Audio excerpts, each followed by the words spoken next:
فرش التراب الله أكبر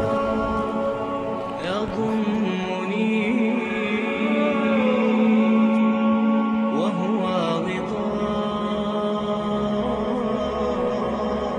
غطاء الله أكبر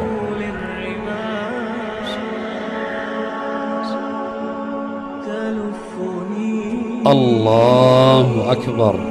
بل من وراء واللحد يحكي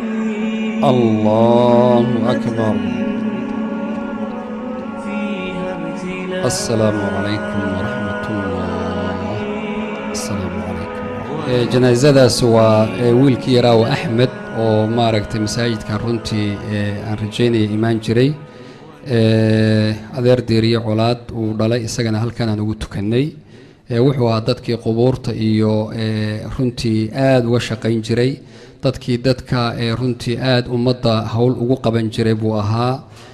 insha allahu tacaala qof walba waxaad ogaataa halkaasaa lagu dhigi doonaa halkaas ayaa lagu dhigi doonaa halkaasaana kuu taalla maalin baanad noqon doontaa qofka lagu tukada isagu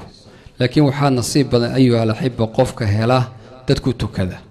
oo dhaqa insha allahu tacaala waxaan rabaa inaan idiin sheego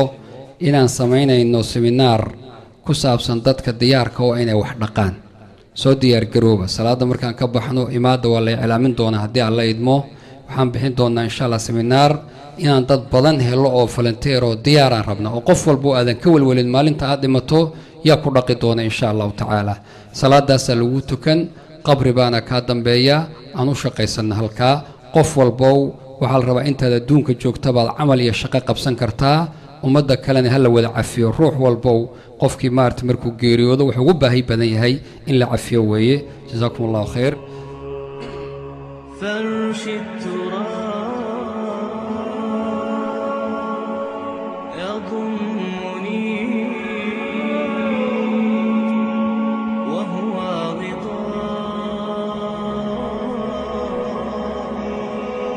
غطاء حول الرمال تلفني بل من وراء واللحد يحكي ظلمة فيها ابتلائي والنور خط كتابه أنسي إلهي وحن ويدينا إلهي هذا الكونات سن مرحوم كاه كسوة أهل كيسينا صبر الله كسيو جنة الفردوس الله كورابي إننا إلهي أنه قدم النحريس